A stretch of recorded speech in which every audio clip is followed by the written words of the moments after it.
Aloha, everyone. How you doing? I trust all is well. And welcome to another segment of the experience where we will be talking about healing. I'm going to do some administrative stuff like I normally do. Here, give me about 30 seconds. By the way, you may want to get a notepad and pen because you're going to want to write down what I'm going to tell you. It's a powerful tool in regards to healing. So give me about 30 seconds.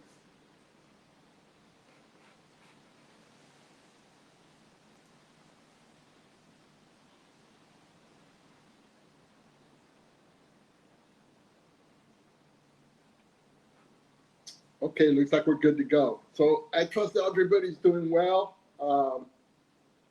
This is our fourth segment of 12 segments I'm doing on a weekly basis.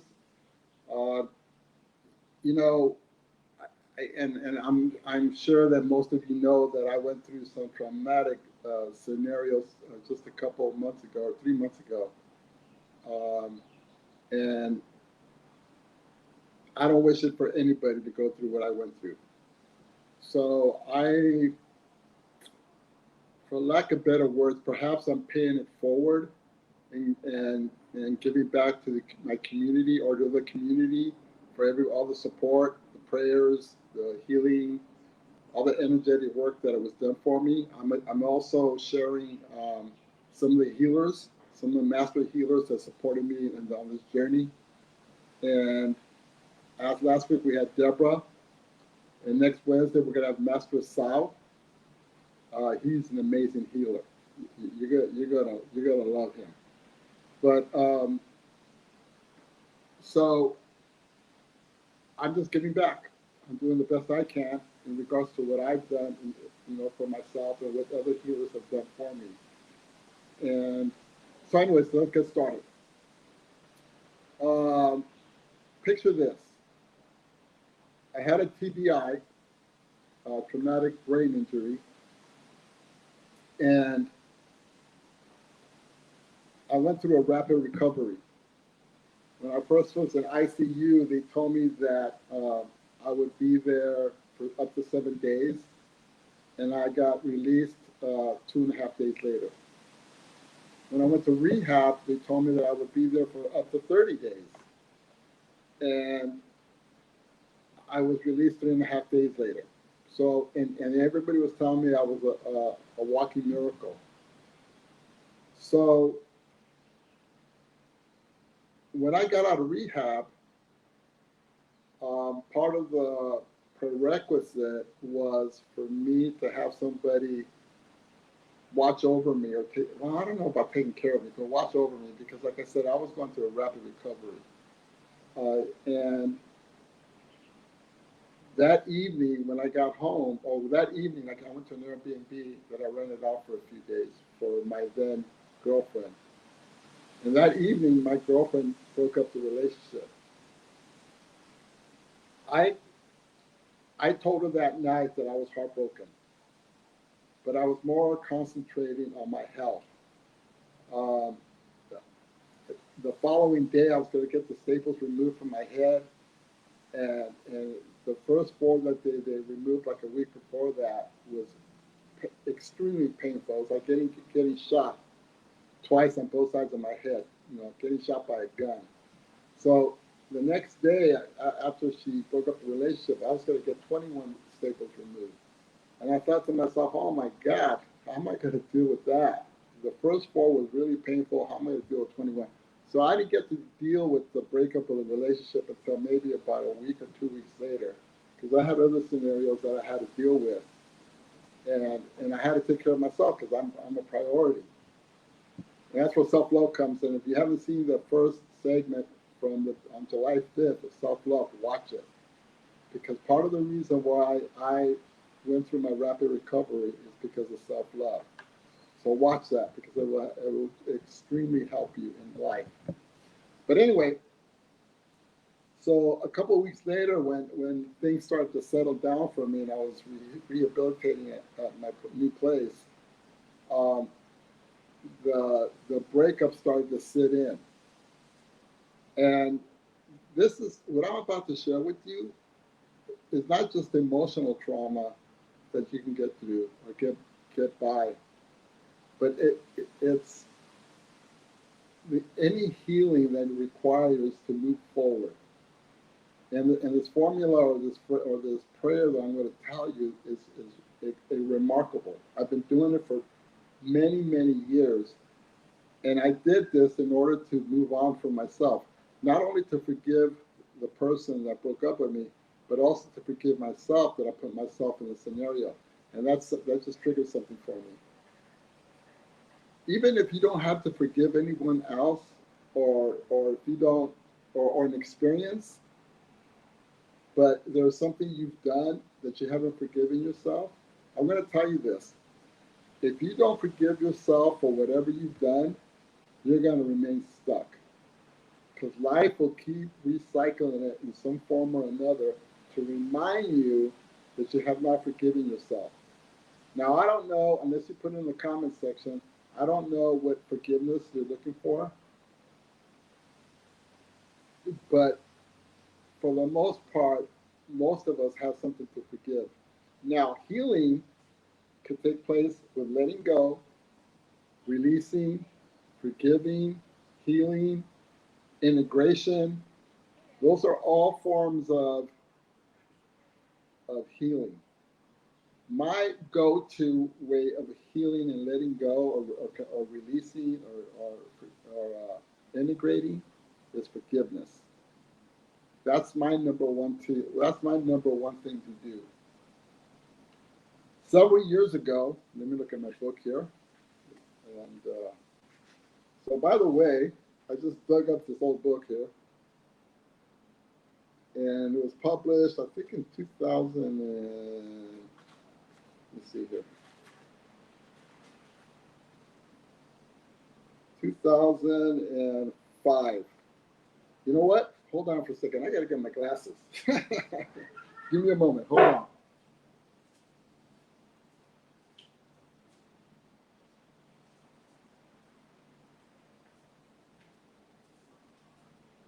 So this book that was published in 2005, I got a testimonial from the one and only, the man himself, and if I can find it, here we go, Dr. Hugh Lin. And he's the one who made Ho'oponopono popular. He's the one who brought it from Hawaii, and you can read up on his biography, on his story of what he did at a mental ward. But him and Joe Vitale and myself were taught by him in Southern California way back, several years ago. So I learned it from Dr. Hugh Lin, and I started practicing it, Ho'oponopono, and it worked because it's all about bringing it down to 0 point. But a month, 6 months, a year, even a few years later, I noticed that I would repeat some of the stuff that I had done Ho'oponopono on would come back. And I approached Dr. Lin and I said, hey, why is it that some of the stuff keeps coming back even though we've done Ho'oponopono? And Ho'oponopono is make everything pono, which in Hawaiian means, or English, it means harmony. Now, with that being said, I devised something else. I had an addendum or something added to Ho'oponopono. And that's the formula or the prayer that I'm going to tell you, both parts, the Ho'oponopono and what I added in my book. So I presented this idea to Dr. Lin, and he just sat in front of me quiet because that's what he normally does. And I asked him, I go, so what do you think? And he said, he was quiet. And I waited a few minutes. I go, so do you have any comments? And he said his typical answer was, I'm clearing. And I said, okay. So I'm going to read you a testimonial that he wrote about my book in regards to this prayer. He didn't endorse my version of Ho'oponopono, because he obviously believed in it tremendously. But let me tell you this testimonial that he wrote. Titus incorporates several living ideas of Jesus, Muhammad, Buddha, and Shakespeare. Fundamentally, each of us is created in the exact likeness of divinity. Absolute clarity.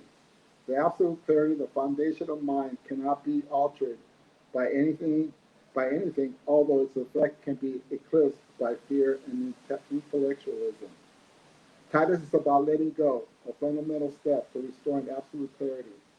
Only out of absolute clarity of mind can mind experience well beyond all understanding.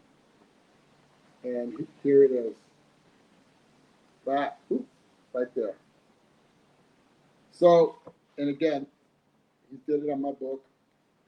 Back then it was called Aldeas.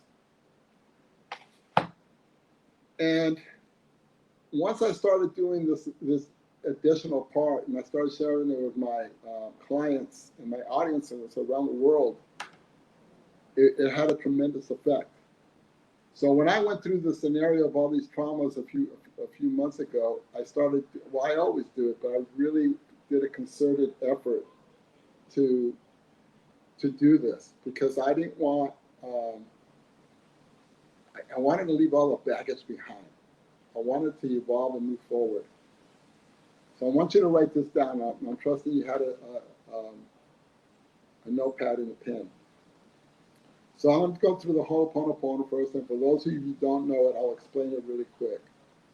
So the first phrase is, I'm sorry.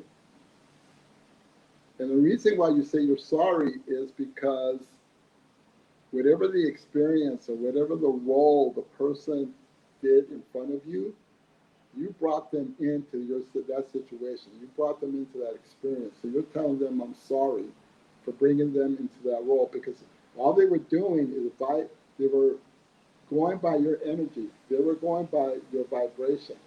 So whatever they did is because you allowed them to do what they did. So you say, I'm sorry.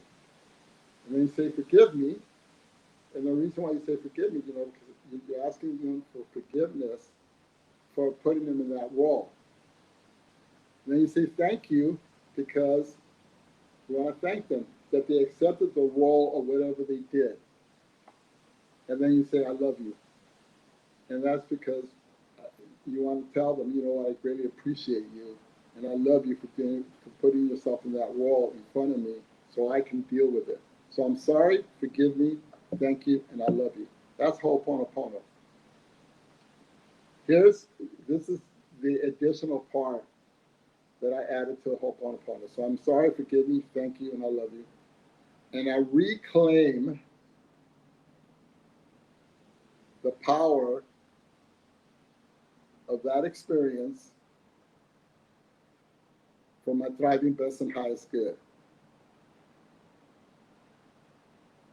To have created an even more better and joyful experience for my thriving best and highest good.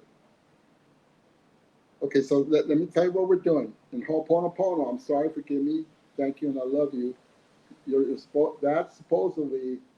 That's the forgiveness part. That's bringing it back to 0 point. Okay, I'm sorry, forgive me, thank you, and I love you.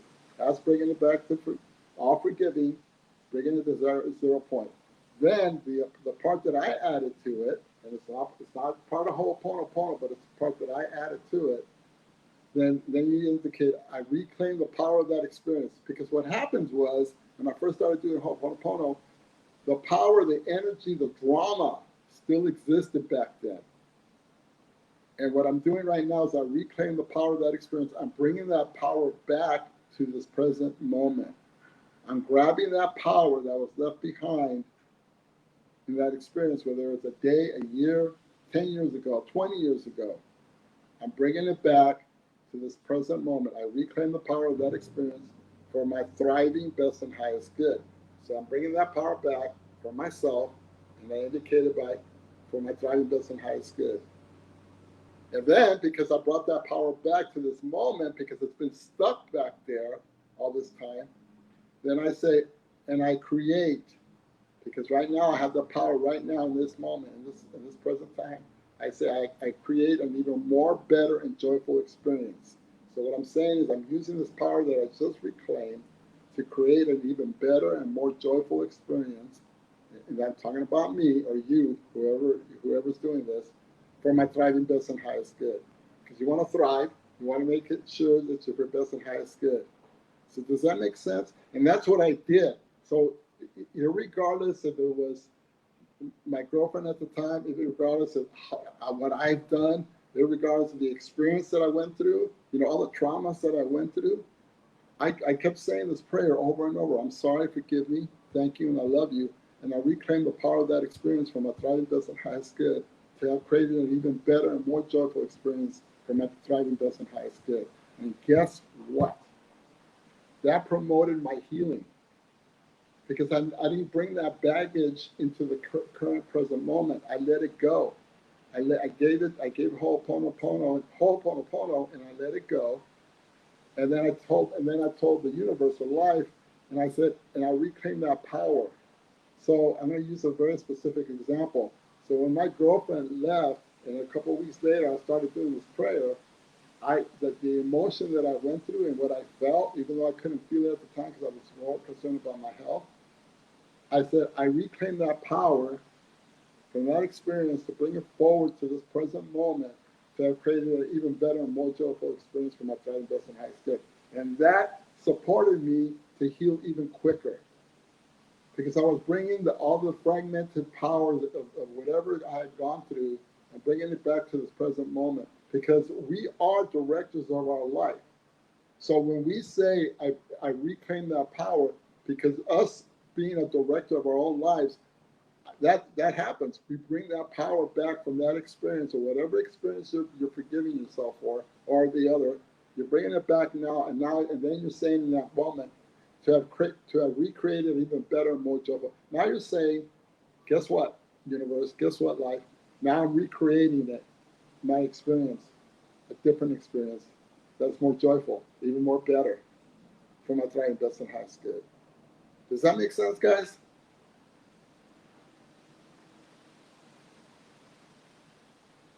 Healing will support you to move forward.